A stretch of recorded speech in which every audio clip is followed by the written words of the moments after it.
I hope to God that when we're 83 years old, shitting in diapers, and everyone knows you as a nigga that I just kept whooping ass in chest, that we are still friends. Because it's genuinely beautiful. Yeah. And you a bitch. Thank you.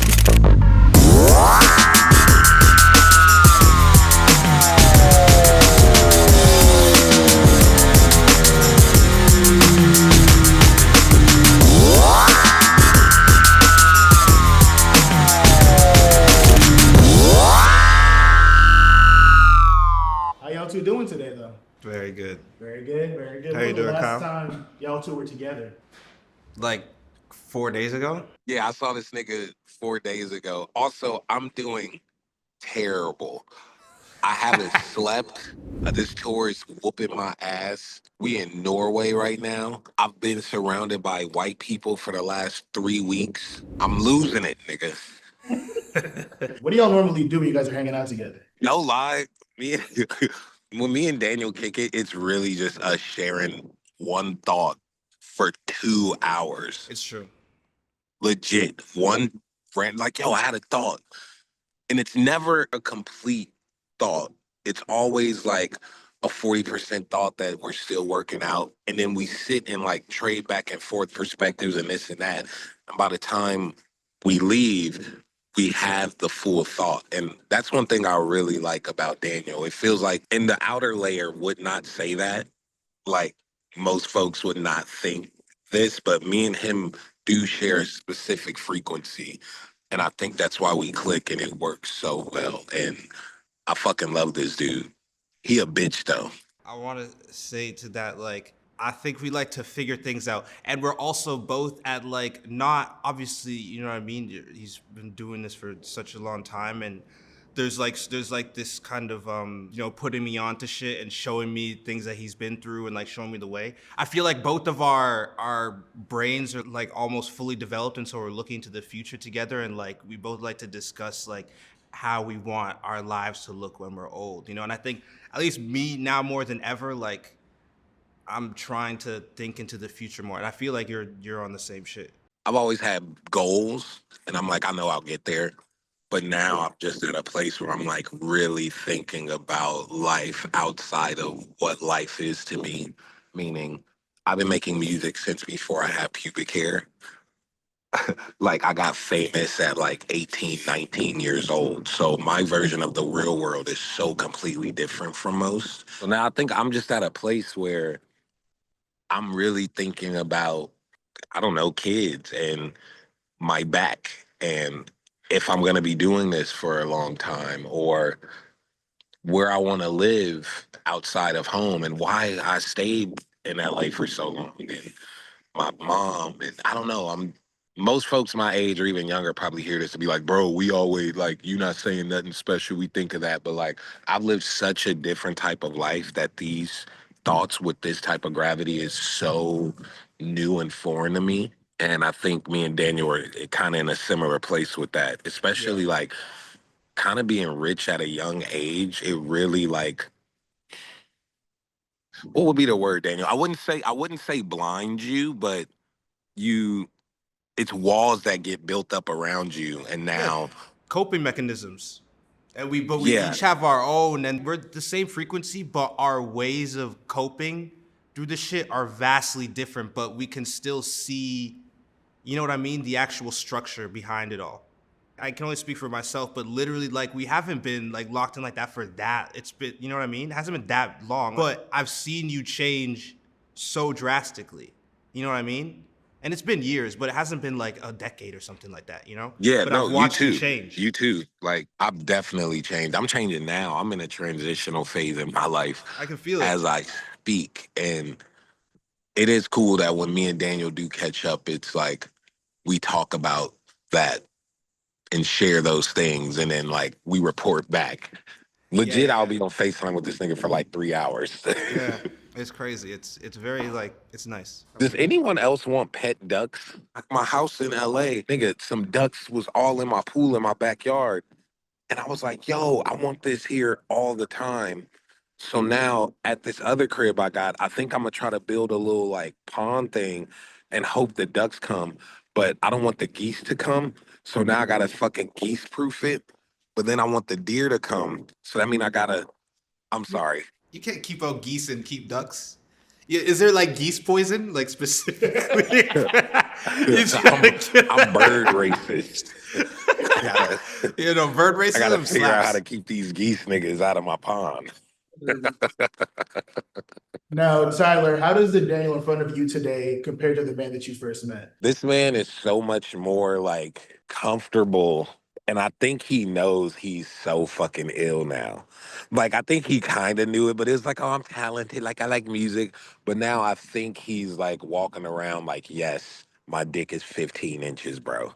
And that's that energy. I hate humble niggas. I hate humble niggas, bro. That shit is disgusting to me. Know who you are. Know your worth, nigga. I was working on Chromakopia back in like 2020. Bro, for so long, I was like, I want this nigga on the intro of this album. Like, I Yeah. want him to open this thing I have. When it happened and when we just started working, I was just so hyped that I got to be in the presence of bro. Like, on that level, like, we knew each other, but like, for us to actually be having a keyboard and be sharing these musical thoughts and this and that. Like, Yeah. I was hyped, and I feel like he was hyped too. But I'm looking at him like, oh, you don't realize, like, nigga, I feel honored because Yeah. you're so ill to be working on you with this.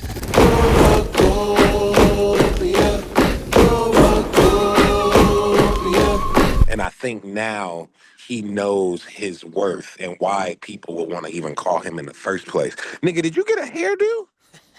You last time you see me, I had the fro. Y'all, every time I see Dan, he don't post much, so y'all don't see it. This nigga always has a new hairdo, bro. Every 6 days, bro. I swear to God, bro. Bro, cause I'm a bad bitch, bro. What are you talking about?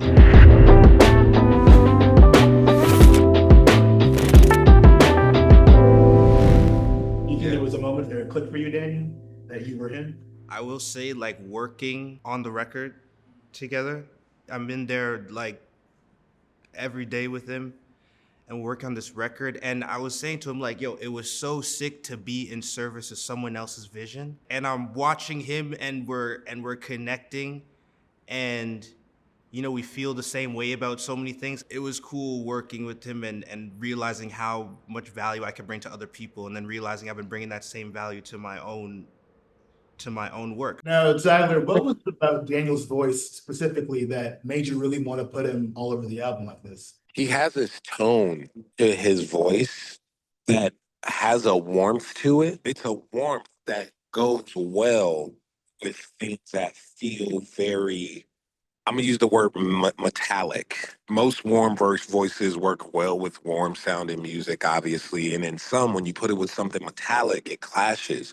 But his voice works in both. So I'm like, man, whether it's Tomorrow off Chromacopia or Like Him or whatever, one of the fucking 80 tracks he's on, it's a warmth to his voice where it matches. But then if I put him on something like Saint Chroma, he makes it feel like goddamn gospel opera on some shit that is just like gravel stumps. And that was what I was looking for.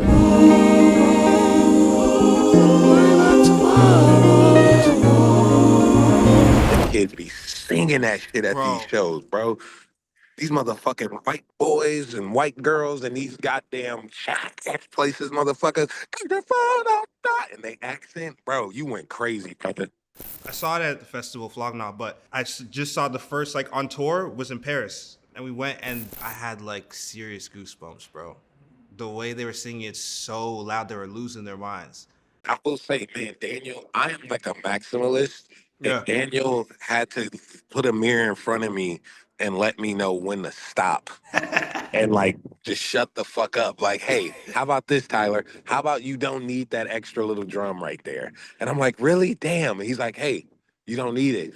And because I trust him so much, I shut the fuck up and would take it out. And what that's done for me has helped me grow as a musician, designer, whatever I do, when really knowing when enough is enough. Because sometimes we'll be so hyped on it as like the person making it so we could jerk off in the room for ourselves. But sometimes you don't even need it there. And he helped me with that with this album a lot. I will say that's why this process was so special, because like it's We had met a bunch of times. Obviously, you know what I mean? I've been listening to since Tyler Fucks Cows. By the way, Tyler Fucks Cows, some weird ass fan made that shit, bro. I guess that's some compilation. I don't know what the fuck Tyler Fucks Cows is. I think there's just random songs that I was putting on MySpace and doing features, and someone made a thing, and now people think that's like a That's release I did. I would official never lore. call no shit Tyler Fucks Cows. I'm a Bro. little bit better than that. Keep that shit in the interview too. Yeah, keep it in. So yeah, I don't want to spread any misinformation, but from that, like, you know what I mean? From No, I know Tumblr what you mean. shit. I know what you mean. Yeah. And so, like, I hold him in very high, reverence. And so it was really cool. Your personality and the way that you are. I had to meet you like 4 times.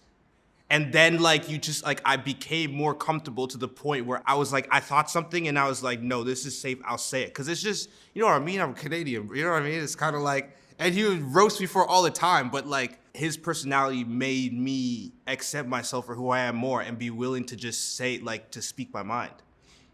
It's not my natural disposition, but I love it. It feels very good. Daniel, with all the Chromacopia songs that you're on, which studio session was the most impactful for you? Ooh, that's a good question. I don't know if I have an exact answer, but the day we were in there with Willow and Tizo, Oh yeah, that was cool. that was a special day. For whatever reason, that one popped into my mind first. Energy. That was a crazy It was fucking. great. It was That really was good. good. I think I whooped your ass again in chess that night too. Bro, here's the thing. We need to get this, the interview. Yes, this nigga has beaten me in chess. But there is no. Damn, that's crazy. No, That's shut up. crazy. First of all, shut up so I can finish my point. That's why this guy's the biggest in the world, because he understands marketing. There's no record of how many times I whooped his ass stupid in chess. And I never thought to myself, oh, I should document this. And as soon as he finally beat me, I look up and there's a phone. That video when I don't even let you talk. No, it's bad. And you just holding the guitar all sad. Hey, however y'all edit this video, listen, I could send y'all the video. Y'all gotta cut it in this motherfucker. Fuck up, bitch! You fucking whack! I just whooped your ass! You fucking suck! Nobody believe you! You need more people! Shut up, bitch! It's so crazy. He looks so defeated, and it's at a weird angle, and he starts sweating. Bro. If you zoom in, you can see the sweat on his shoulders start popping up. It's incredible. Bro, I beat you like 12 times that trip. So crazy that you are such a very sweet, good with words, sometimes sultry because the writing is so romantic that you would sit here and fucking lie in this interview and say What are some you dumb shit talking? like that. Are you high? If you don't get the fuck out of my face. Why would I lie? Bro, Look at I where I'm beat at. Look at the water. Is that water lie? Bro.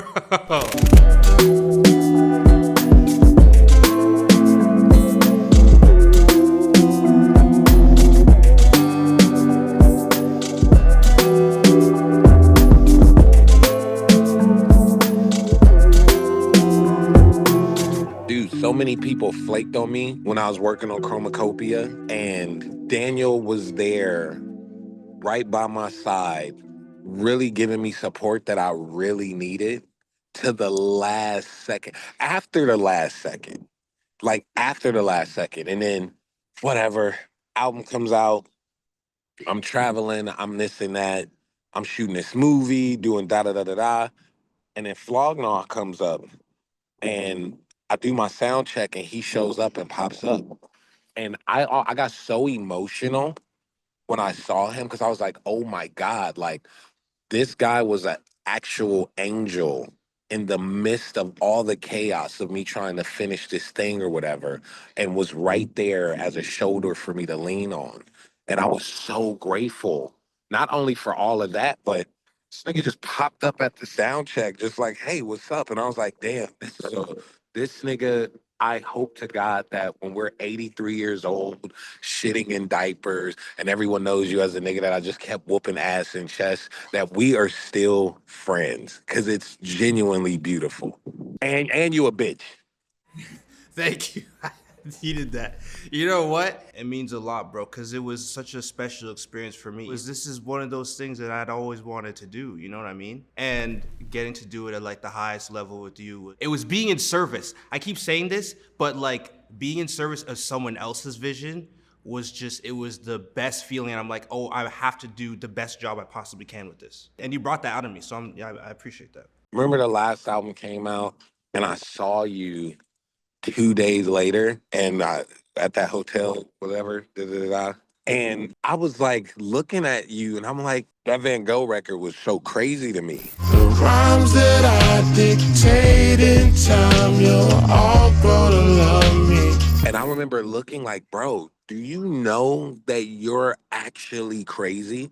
Like that album has so many songs where I'm just like, how does this nigga do it? Like, how does he actually do that? Fast forward to us working on the record, on the album, bro, like him almost did not make this album. Everything worked out without him, like him.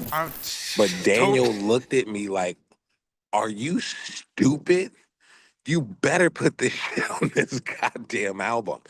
And at that moment, I was like, oh, this is the guy that recorded and exported and mixed and mastered that Van Gogh record, bro. He has some genius to him. He knows what the fuck he talking about. Again, let me shut the fuck up.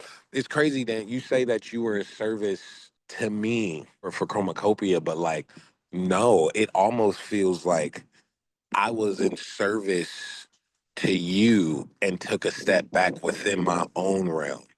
And man, like the gratitude I have for that. This interview is just me sucking Daniel Caesar's dick on FaceTime.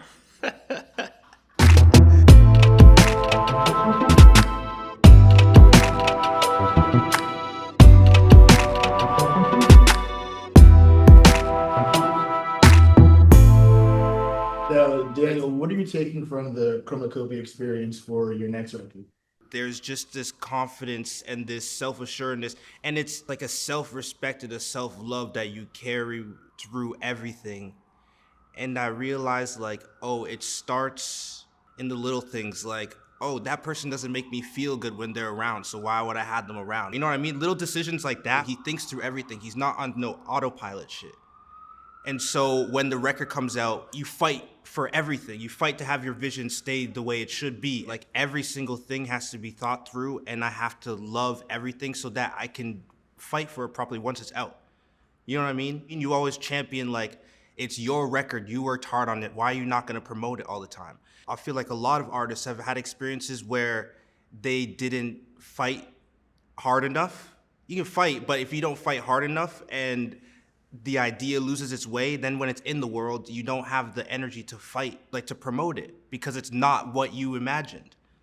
So it's like you're gonna promote it properly when you love it. They have a completely. resentment towards it, or like Yes. they let the steering wheel go at some point. And then it don't work out, then they want to blame the label or like, oh, the video got fucked up, then why did you put it out? Like I'm gonna always fight for my happiness and love first in every decision, whether it's going to get the churros I just had or making sure, no, this album ain't coming out. I'm not finished. I'm not done with this album, so I'm canceling that festival. Yeah. I'll do it. I'll look crazy. I'll take the smoke. It is not where or how it should be. And I'm going to fight for that. I'm not going to sit here like, oh, da, da, da. No, not at all. Because I don't want regrets when I'm fucking 83 years old. It's really just on some grown man shit. Like, have some accountability. We are the lucky ones, bro, Blessed. that get to have a passion, a hobby, a pastime, something that we truly love, and we get rewarded for it.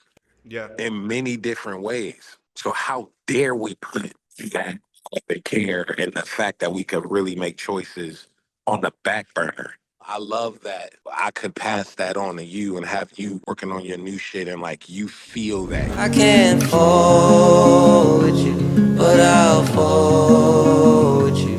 Daniel, who else are you working with for the new album? I've been locked in the whole time with Mustafa and Rex and Ramil. And then this record I got back with the fucking dream team, you know what I mean? I'm back with Jordan Evans and Matthew Burnett, you know. We made everything together. I feel like I'm back, you know? It's been a crazy ride, and you know, there's so many things that my whole life I've been sheltered from, and you know, I experienced them, and you get knocked off your mark, and you have to fight against, you know, anger and hatred and resentments that stir up in you, and you have to just kind of take accountability and decide if you're gonna give up or not, you know? And I didn't, and I thank God every day.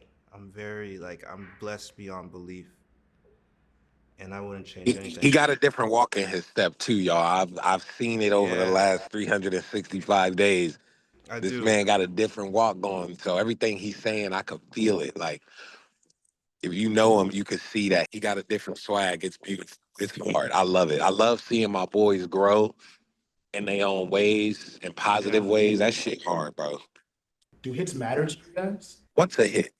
Because What is it? it depends on what you say, what's a hit. It depends on what circle you in, bro. Listen, it's some pop stars that I couldn't tell you a goddamn song of theirs if you put a gun in my head. That doesn't mean that it's not one of the biggest records in the world. It just mean that I'm living my life how I'm living my life over here, and that might not cross where I'm at. And they doing they goddamn thing. They going crazy. And same here. It's folks that will say, "What Tyler up to?" We don't know shit he up to. He ain't nothing. We don't listen to Tyler over here. But 6 nights at Staples Center. We doing 3 nights in Paris. I don't have your traditional radio hits, but within the realm of what I do, I have my huge big songs. Yeah. So what are hits? I feel like that idea is almost outdated because the way that this thing called culture is dispersed. Yeah, it's My culture, the decentralized. shoes I like, the music I like, the slang, the movies, the all that is probably not the same as yours and your friends wherever the fuck you live. And it ain't nothing wrong with that. I think it's actually super cool. So do hits matter? Yeah, but what I consider a hit might not be a hit for you because you probably ain't even heard the motherfucker. Yeah, the idea of chasing hits, I think, is foolish and it's short sighted. And if I could share any game with anyone at home, like life can be great without any hits. You know, what you really want is to touch people and to see them moved by the things you've created. Daniel, you have a song that will outlive everybody on this call, bro. If life is a movie, then you're the best part. It's an attention too that you put into it that I don't think I have, and I'm not even able to comprehend or articulate what that means yet. I'm gonna have to think on it, but like, bro, I told you you're gonna be set for life because people are getting married and falling in love and losing love and graduating. Like people are hitting milestones to the music that you are making. Humans are feeling that record. I've Yeah, seen it with my eyes, bro. yeah, That shit's awesome if it does, but that shit don't fucking matter, bro. it doesn't. Your shit about to outlive so much stuff, bro. It's really beautiful. You're the hit, nigga. Wow. Tyler, what's your Yeah. favorite performance you've ever seen from Daniel? I'm not even joking. It is a video of this nigga. Damn, I Oh hope my you don't get god. mad that I picked Oh it. my It's a god. video of this nigga popping out with the Jacob kid. Oh. Yes. No, I like that one actually. I like that one a lot. It's his sunrise and those brown eyes, yeah. No, you pop out as a special guest. And not only do you sound incredible, but that's one of them things where, like, I watched that video so many times. I think I was in Lake Tahoe when I first seen that. And I remember just watching that super talented guy and your goopy ass come out and shit. And everyone's like, oh shit. And y'all just randomly do that song. But the precision of your voice and the warmth and the love, like, bro, what? Like I feel like I was there and I feel it start thinking of I start thinking of exes and crushes and think of my grandma and her yams, like all types of shit. You made me feel for those 6 minutes that video is. I felt that's the hit. You are the hit. Daniel, what's your favorite Tyler performance? Flawed Doe's my favorite because that's when I was like, oh, I haven't seen anything like this in a long time. And I haven't felt like this at a performance in a very long time.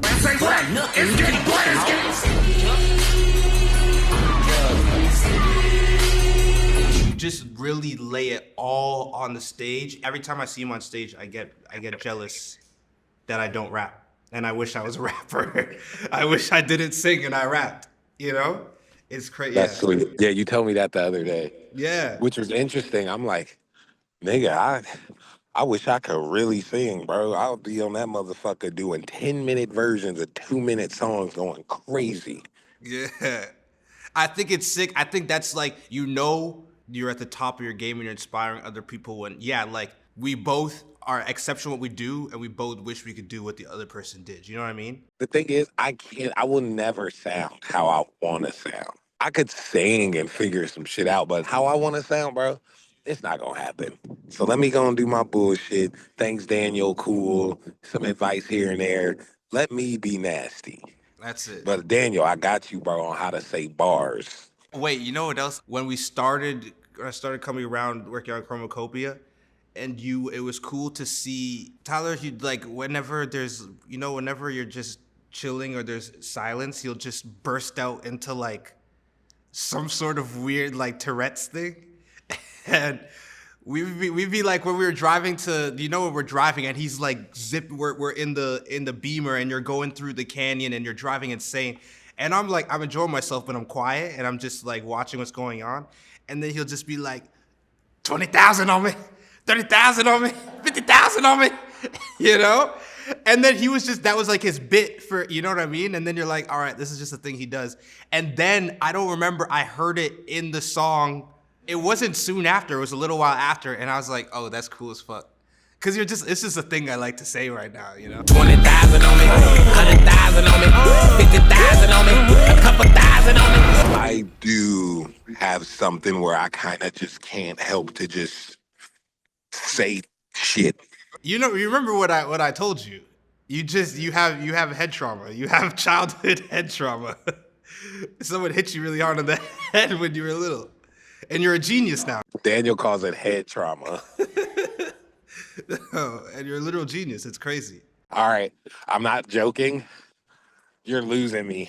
I'm ready to jump off the water. My security guards call it. They say he's activated. He's activated. Go. I think that was we're good, right? Go fucking, eat a churro or something. And eat Claire.